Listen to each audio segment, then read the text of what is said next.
좀 MZ 세대들, 뭐 젊은 분들도 워낙 유행이지. 좋은 거 같은데 피검 사잖아. 깜짝 놀란다. 갑자기 급사할 수도 있어 사실. 이거는 그냥 병 자체가 문제야.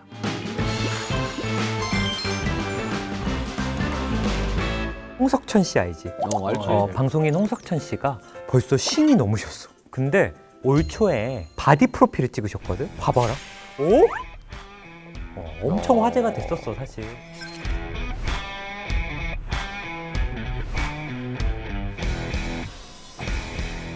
어때? 저런 몸을 보면. 저런 거 보면은 한번 나도 해볼까라고 하다가 유지해야 되는 식단을 보면은 역시 기자 그대로 사는 게 낫겠다. 좀 MZ 세대들, 뭐 젊은 분들도 바프 찍는다, 바프. 뭐 워낙 이런. 유행이지. 그치. 바디 프로필 문화가 왜 유행하게 된 거라고 생각해?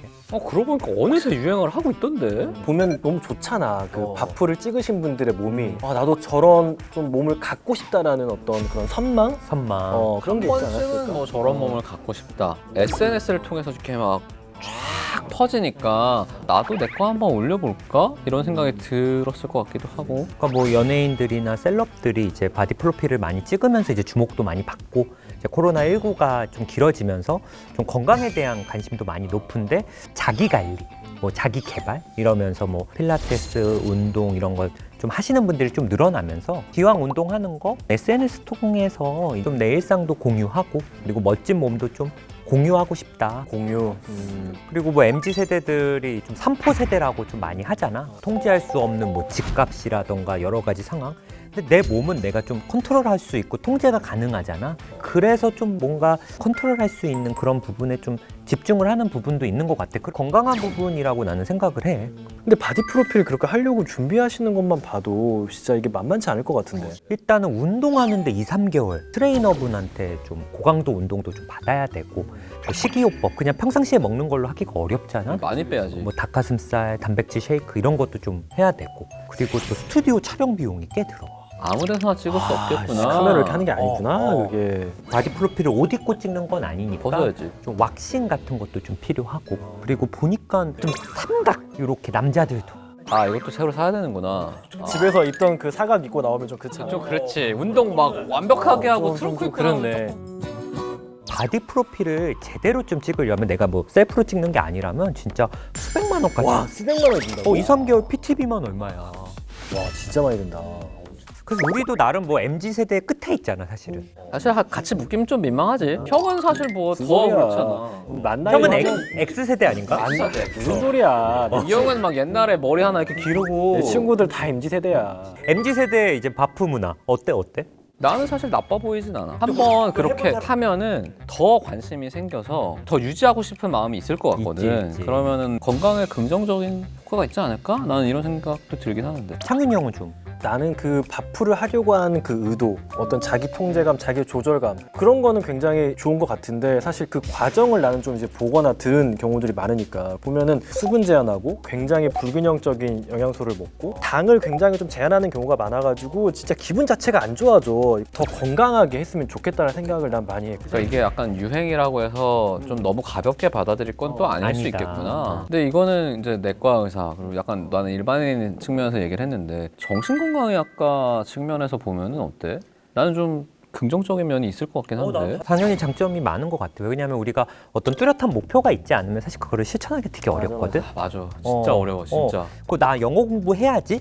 뭐 사실 이런다고 영어 공부 우리가 잘 안 되잖아. 운동해야지 하는 게 아니고, 운동하는 김에 바디 프로필도 좀 찍어보고 하면 좀 동기부여도 되고, 진짜 맛있는 음식도 많지만 어쨌든 내가 그런 것들을 좀 이겨내고 딱 성취한 어떤 모습을 딱 보면은 사실 성취감도 좀 느낄 것 같고, 이거를 좀 계속 유지하고 싶다라는 생각도 있을 것 같아서, 그런 면에서는 굉장히 좀 장점이 될 수 있다고 생각이 들어. 바프 찍으면은 요요가 오는 이유는 뭐야? 그러니까 사실 요요가 올 수밖에 없다고 생각을 해. 올 수밖에 없어? 우리가 바프를 찍는 과정이 이게 너무 가혹한 목표를 좀 설정하는 경우들이 많아. 너무 가혹하게. 그래서 정말 당을 철저하게 좀 제하고 수분까지 제한하고, 게다가 단기간에 하잖아. 당연히 우리 몸은 이걸 기아 상태로 인식을 해. 내가 굶주렸다고 인지를 하는구나. 그러면은 우리 몸은 기본적으로 세팅이 있는 에너지를 최대한 아껴 쓰게 돼.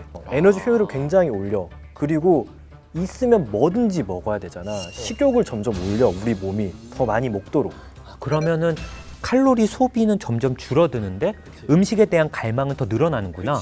그리고 음식을 먹었을 때 보상도 훨씬 많이 줘. 훨씬 기분이 좋아지는 너 거 잘했다. 또 먹어야 된다. 한 번 더 먹자 막 이런 거구나. 그래서 보통 한 다음에 치킨 같은 거 많이 뜯으러 간대. 맞아. 그거 먹으면 너무 행복하대. 우리 몸은 근데 지금 이제 훨씬 저장하는 프로세스로 들어갔어. 그러면 이제 살이 찌는 거야. 쭉 찌는 거야. 좀 과도하게 하면 진짜 그게 문제가 되는구나. 그러네. 문제가 돼. 그러니까 건강한 밥프 문화를 해야겠다. 2달 뒤에 찍고 나 뭐 마음껏 먹을 거야. 보통 이런 게 많아. 사실 우리가 운동을 하고 좋은 몸을 가져가기 위함이 뭐야?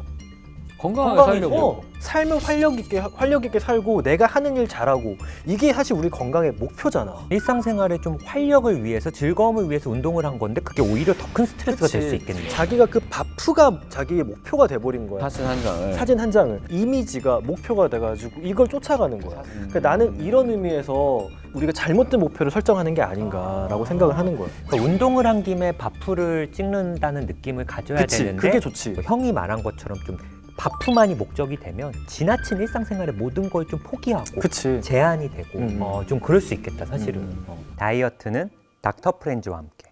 성공했던 사람이 요요가 와서 그것 때문에 또 엄격하게 다이어트하고 이런 약간 반복이 정신 건강에 악영향을 미칠 수도 있을까? 이제 목표를 달성하지 못하면 또 약간 우울하고 실망하고 그런 것 때문에 또 스트레스성 폭식을 하게 되고 또 본인의 어떤 폭식 행동으로 또 자책을 하고 그러면서 또 목표 달성이 실패, 실망, 또 그것 때문에 우울감이 생기고 우리가 가정에서의 즐거움이나 성취감을 느껴야 되는데 오로지 목표에 대한 성취감, 만족감만 생각하다 보니까 이게 좀 계속 반복이 되는 거야. 바디 프로필을 찍고 성취감을 느꼈다가 폭식을 또 하게 되면 요요가 오거나 또 스스로에 대해서 또 스트레스를 받고 그럼 또 그게 한동안 또 지속이 되다가 안 되겠다 또 바디 프로필을 찍고 이게 계속 사이클을 돌겠구나.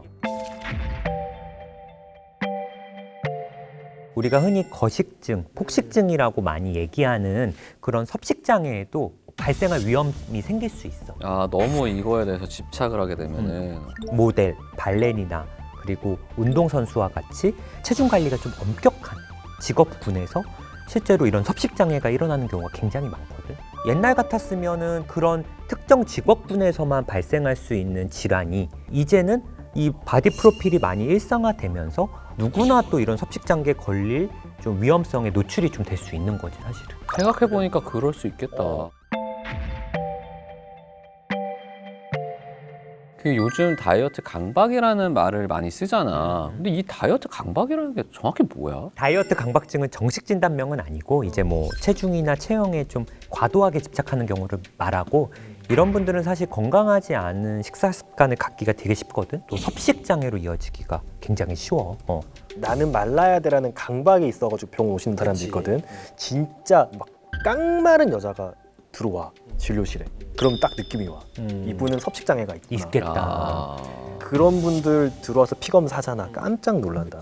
콩팥 수치가 올라가 있는 경우도 있고 심한 경우에는 뭐 탈모 당연히 있고 무혈경 너무 오래됐고 사실 우리가 기아 상태가 되면은 당장에 내 생존과 관련이 없는 것부터 우리 몸에 에너지를 안 주거든. 오히려 생식은 불리해 사실. 당연히 그렇잖아. 내가 지금 기아 상태인데 아이를 낳으면 어떻게 돼? 다 죽는 거야. 그래서 기본적으로 그런 성과 관련된 호르몬들이 낮아지거든.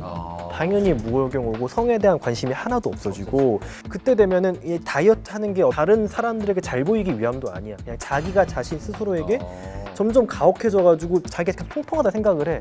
보통 그런 분들은 가족분들이 데리고 와. 창윤이 형이 얘기한 게 이제 내 섭식장애 질환 중에 하나인데 여러 가지가 있구나. 여러 가지가 있어. 근데 대표적인 게 이제 우리가 흔히 거식증이라고 생각하는 신경성 식욕 부진증. 이 분들은 본인이 말라야 된다는 생각을 하고 체중이 찌는 것을 극도로 두려워해. 음식을 막 거부하고 억지로 토하고 뭐 손목이나 허벅지 이런 게 어린아이 굵기인데도 성인인데 뭐 35kg 막 이러시는데 스스로 본인은 과체중이라고 생각하는 거야? 그렇지. 그리고 모든 관심사가 체중이야. 오로지 내 인생의 행복과 불행은 살이 찌는 거 그리고 살이 빠지는 거랑 관련이 있어. 그 다음으로 이제 신경성 폭식증이야. 신경성 식욕 부진증 환자분들은 좀 굉장히 낮은 체중이라면 신경성 폭식증은 정상 체중 혹은 조금 과체중인 분들이 많고 이분들은 막 스스로 멈출 수 없다, 참을 수 없다 할 정도로 자기가 조절이 안 될 정도로 폭식을 해요. 근데 약간 스스로 부끄럽다고 생각해서 몰래 먹고 남들 앞에서 좀 안 먹고 근데 이제 폭식하고 죄책감을 느껴. 그래서 구토를 해. 그 다음이 이제 좀 많이들 또 겪어봤을 수도 있는데 이제 폭식장애. 둘이 비슷한 거 아닌가? 신경성 폭식증이 나왔는데 폭식장애 또 뭐냐? 폭식장애 환자분들은 조금 과체중인 경우가 많아요. 뭔가 부정적인 감정을 느낄 때 나도 모르게 음식을 스트레스 받으면 스위치 켜진 것처럼. 그래서 스스로 조절 능력이 좀 떨어지는 경우 이렇게 좀 폭식을 하게 되는데 과체중인 이유는 아까 신경성 폭식증과 달리 음식을 제거하는 노력을 하는 그냥 스트레스 받으면 먹는 거. 폭식. 막 그런 거 있잖아. 막 스트레스 받았을 때 양푼 비빔밥에 비벼가지고 딱 먹는 그런 이미지 있잖아. 구독은 누르셨죠?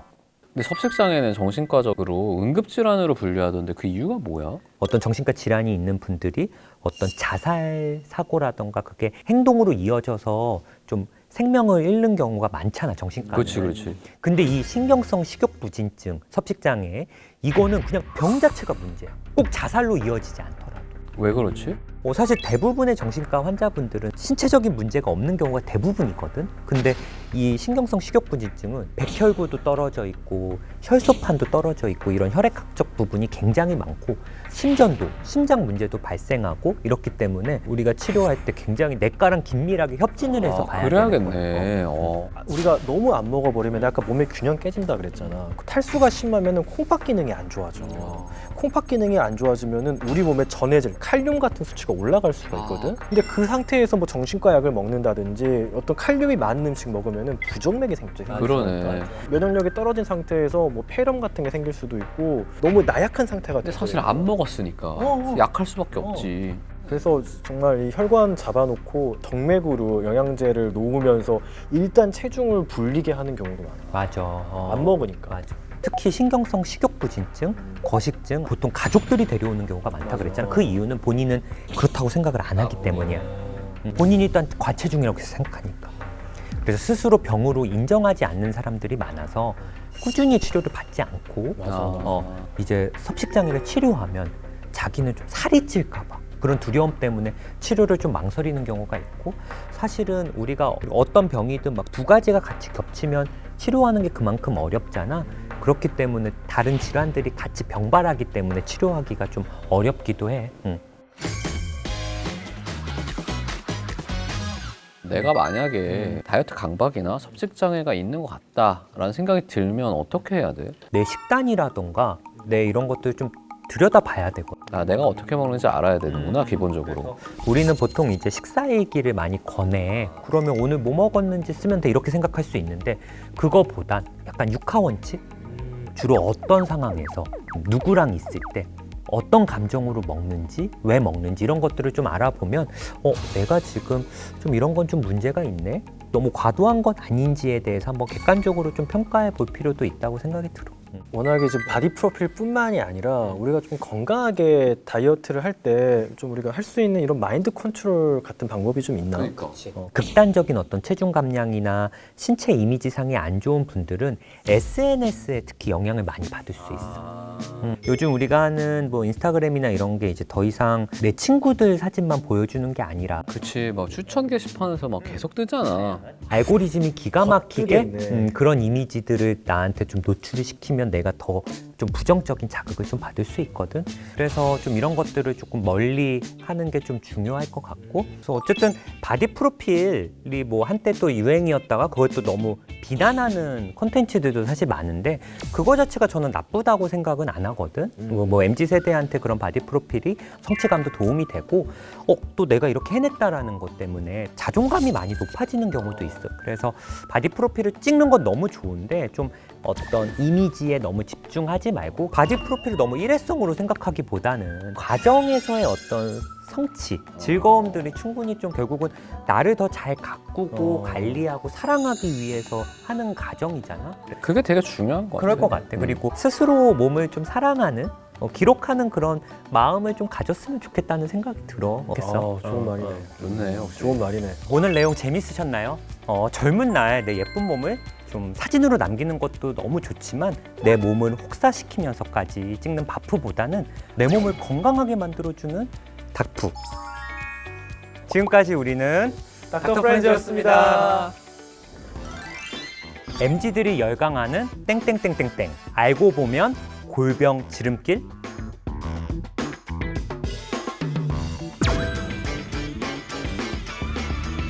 건강하게 바디 프로필을 찍고 싶다면 내 몸을 기록하는 과정으로 활용해서 바디 프로필이 목표가 아닌 건강한 몸을 위한 수단으로 좀 이용을 하면 좋을 것 같습니다.